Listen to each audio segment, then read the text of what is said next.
U svijetu gdje naslovnice pune skandali i raskidi, pevačica Tamara Milutinović odlučila je da spusti gard. Na pragu 2026. godine Tamara je otvorila vrata svog doma i priznala istinu koja se retko čuje. Iako na sceni deluje nedodirljivo, iza kulisa se krije žena koja se bori sa gubicima koji još uvijek bole, ali i majka čija snaga dolazi iz osmeha njene nasljednice Emily. Ovo je ispovest o strahu, hrabrosti i jednoj odluci za koju Tamara još uvijek nema hrabrosti. Pre nego što istražimo njen emotivni slom i otkrijemo zbog čega pevačica osjeća ogromnu grižu savjesti, kliknite na subscribe i uključite obavještenja. Ne dozvolite da vam promakne nijedna ekskluziva koju vam donosimo svakodnevno.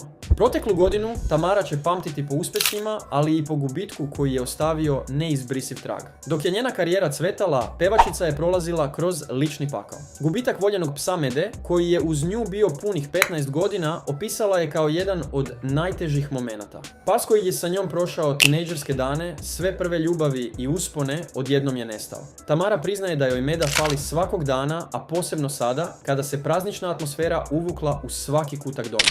Ali, ovdje priča dobija još mračniji ton. Pevačica je otkrila nešto što je mnoge šokiralo. Ogromnu grižu savjesti. Kada je njena ćerkica Emily došla na svet, pravila u kući su se promijenila, a Meda je morao da napusti zajednički krevet. Tamara sa suzama priznaje da se osjećala kao da ga je razočarala u njegovim posljednjim godinama. Upravo zbog toga ona danas izgovara rečenicu koja je mnoge zabrinula. Nemam hrabrosti da se ponovo vežem. Strah da bi novi ljubimac bio samo pokušaj zamene koju Meda ne zaslužuje, drži je u mestu dok boli dalje tinja. Međutim, najintrigantniji deo planova za 2026. godinu tek dolazi. Ostanite sa nama jer otkrivamo vest o proširenju porodice koja je zatekla baš sve. Iako je ostvarila uspjeh ulogom u seriji, Tamara priznaje da gluma nije njen poziv. Njen fokus je sada na porodici i maloj Emily, koja pokazuje da je karakterno prava mamina kopija. Pevačica ističe da će njena nasljednica biti opasnija od nje, što je u današnjem svetu preka potreba. Ali dok Emily raste i Tamarina želja za još jednim detetom. Na pitanje o drugoj bebi nije okolišala. Odlučna je da se ponovo ostvari kao majka i to želi. Odmah.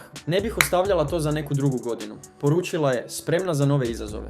Danas gledamo Tamaru koja nastupa samo tamo gdje se može vratiti brzo, samo da bi poljubila ćerkicu pre spavanja. To je cena uspjeha, ali i snaga ljubavi koja je pokreće. Na čijoj ste vi strani u ovoj priči? Da li podržavate Tamarinu odluku da odmah proširi porodicu? Pišite nam u komentarima, vaša reč je nama najbitnija. Zapratite nas za još ovakvih emotivnih ispovesti. Vidimo se u sljedećoj priči.